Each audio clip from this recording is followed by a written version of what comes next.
కావలి నియోజకవర్గ ప్రజలందరికీ ఉగాది శుభాకాంక్షలు.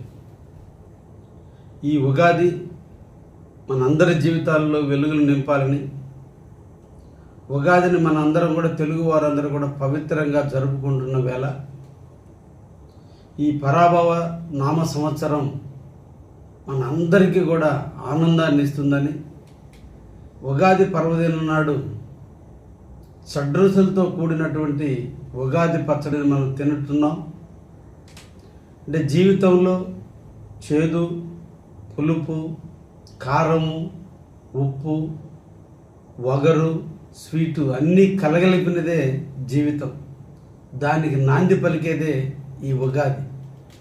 అందుకే అందరికీ కూడా ఉగాదిలాగే మనందరి జీవితాలు కూడా ఉంటాయని మనసారా మిమ్మల్ని అందరినీ కూడా కోరుకుంటూ, మీ ఆశీస్సులతో కావలికి సేవ చేసే భాగ్యాన్ని కల్పించిన కావలి నియోజకవర్గ ప్రజానీకానికి ధన్యవాదాలు తెలియజేస్తూ, ప్రతి ఒక్కరికి ఈ పరాభవ నామ సంవత్సర శుభాకాంక్షలు తెలియజేస్తున్నాను.